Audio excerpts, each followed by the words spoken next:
भारत और इंग्लैंड के बीच पहला ओडीआई मुकाबला खत्म हुआ और भारत ने सीरीज में 1-0 की बढ़त हासिल कर ली।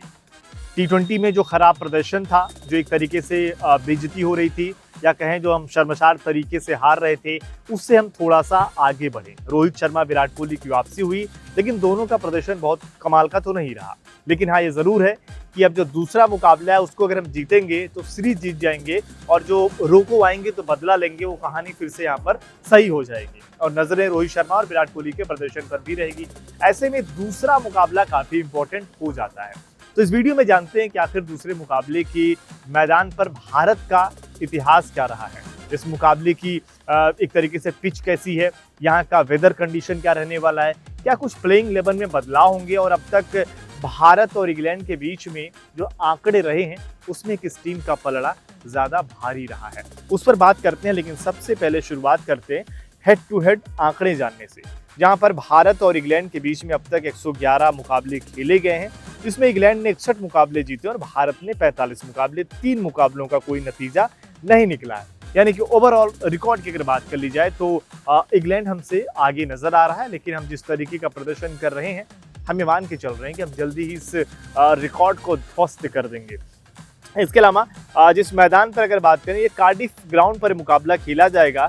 इस ग्राउंड पर इंडिया का जो रिकॉर्ड है वो काफी जबरदस्त है। भारत ने यहाँ पर 4 मुकाबले खेले हैं, 3 मुकाबले जीते हैं, 1 मुकाबले में हार मिली, यानी कि एक तरीके से अगर आप देखें विदेश में जाकर आप इस तरीके से मुकाबले जीते, इसको बहुत खराब तो नहीं कहेंगे। इसके अलावा अगर आप देखेंगे इंग्लैंड का जो रिकॉर्ड है, कार्डिफ में 17 मुकाबले, 10 में जीत, 4 में हार, 3 में कोई नतीजा नहीं निकला है, तो उनका घरेलू मैदान है, उनका रिकॉर्ड भी यहाँ पर जबरदस्त तरीके का है। वेदर रिपोर्ट की बात करें तो कार्डिफ में मौसम पूरी तरह क्रिकेट के अनुकूल दिख रहा है और फिलहाल बारिश का कोई बड़ा खतरा नहीं है। आसमान ज्यादातर साफ रहेगा, हल्के बादल रह सकते हैं। मैच के दौरान लगभग 29 से 30 डिग्री सेल्सियस रहने की संभावना है।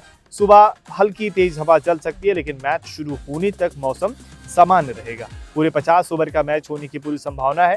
खिलाड़ियों को बारिश से ज्यादा गर्मी का सामना करना पड़ेगा। आप सोच रहे हैं कि बारिश होगी, मैच नहीं हो पाएगा, यहाँ गर्मी से खिलाड़ी जो है वो परेशान आपको दिखाई दे सकता है। यूरोप में आजकल गर्मी ठीक ठाक पड़ रही है, कई जगहों पर अगर आप देखें हालत ज़्यादा खराब हो रखा है। इसके अलावा अगर हम पिच रिपोर्ट की बात करें तो सोफिया गार्डन्स कार्डिफ की पिच आमतौर पर बैलेंस मानी जाती है, लेकिन मैच के शुरुआत में तेज गेंदबाजों को अच्छी स्विंग और सीम मूवमेंट मिलती है। अगर मौसम बादलों से घिरा हो तो नई गेंदबाजों के लिए बड़ी चुनौती बन सकती है। शुरुआती ओवर निकालने के बाद बल्लेबाजों के लिए रन बनाना आसान हो जाता है। जैसे जैसे मैच आगे बढ़ता है, पिच थोड़ी धीमी होती है और स्पिनर्स भी प्रभाव डाल सकते हैं। यहाँ 260 से 300 का स्कोर काफी बेहतर माना जाता है, जबकि टॉस जीतने वाली टीम अक्सर परिस्थितियों के हिसाब से फैसला लेती है। इस स्टेडियम के रिकॉर्ड पर आ जाते हैं। जब पिच की इतनी बात कर ली है तो स्टेडियम के रिकॉर्ड को भी देख लेते हैं। मैच 33 खेले गए हैं। पहले बैटिंग करने वाली टीम 8 मुकाबले जीती है और चेस करने वाली टीम ने 21 बार मुकाबले जीते हैं और एवरेज टोटल है 223 का है, यानी कि लो स्कोरिंग मैचेस यहाँ पर ज्यादा रहे हैं। लेकिन अब क्रिकेट थोड़ी बदली है। पहला मुकाबला वैसे भारत और इंग्लैंड के बीच सीरीज का लो स्कोरिंग ही रहा था, तो ऐसे में उम्मीद करेंगे थोड़ा बड़े टोटल वाला मैच और मजेदार मैच हो।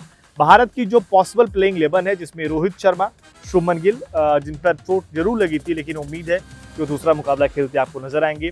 विराट कोहली, श्रेयस अय्यर, इसके अलावा केएल राहुल, अक्षर पटेल, गुरनूर बरार, सुंदर, प्रसिद्ध कृष्णा, शिवम दुबे, जसप्रीत बुमराह, यानी कि भारतीय टीम में कोई बदलाव नहीं दिखेगा। सेम प्लेइंग 11 जो हमने पिछले मुकाबले में देखी थी, लगभग वही टीम आपको यहाँ पर दिखाई देगी। इसके अलावा इंग्लैंड का जो स्क्वाड है उस पर आ जाते हैं। इंग्लैंड के स्क्वाड की बात करें तो बेन डकेट, जैकब वेथल, जो Root, Harry Brook, Josh Buttler, Will Jacks, Sam Curran, Liam Dawson, Adil Rashid, Jofra, George स्ट्रंग, यानी कि उस टीम में भी कोई बदलाव नहीं, सेम टीम रहेगी जो पिछले मुकाबले में थी। क्योंकि अगर आप देखें खराब प्रदर्शन उनके टॉप ऑर्डर के बल्लेबाजों ने किया था, तो अचानक से एक मैच में ये अपने टॉप ऑर्डर को बदलने वाले नहीं हैं। तो ये प्लेइंग 11 रहने वाली है यहाँ पर इंग्लैंड की।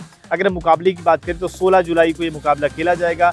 भारतीय समय अनुसार आप इसे 5 बजे मुकाबले को देख सकते हैं, यानी कि ये मुकाबला लेट तक चलेगा। 5:30 बजे इस मुकाबले की पहली गेंद डाली जाएगी, 5 बजे टॉस होगा।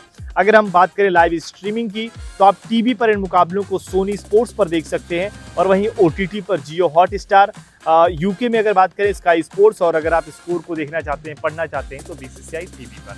तो ये है पूरे मैच का लेखा जोखा।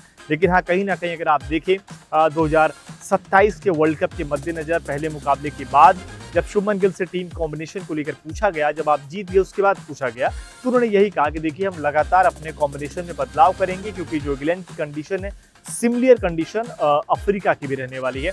तो ऐसे में हम ये देखने वाले हैं कि हमारी टीम जो है, हमारी प्लेइंग 11 किस तरीके से रहे, जो उस कंडीशन में भी अडॉप्ट कर ले सिचुएशन को, ताकि हम बेहतर तरीके से रिजल्ट निकाल पाएं। अब यहाँ पर देखना पड़ेगा कि हमारे पास ऑप्शन क्या है जो हम बदलाव करेंगे। क्या अक्षर या वॉशिंगटन को में से किसी एक को आराम देकर कुलदीप यादव को खिलाया जाएगा, या अर्शदीप सिंह को खिलाया जाएगा, क्या कुछ किया जाएगा, अपने आप में देखने वाली बात रहेगी। लेकिन टी20 में शर्मनाक हार के बाद ओडीआई में टीम इतने एक्सपेरिमेंट नहीं करने वाली कि उनको फिर से नतीजा खिलाफ में मिले। वो चाहेंगे कि नतीजा ऐसा हो जो उनके पक्ष में जाए। लिहाजा मुझे तो नहीं लगता कि कुछ यहाँ पर बदलाव दिखने वाला है।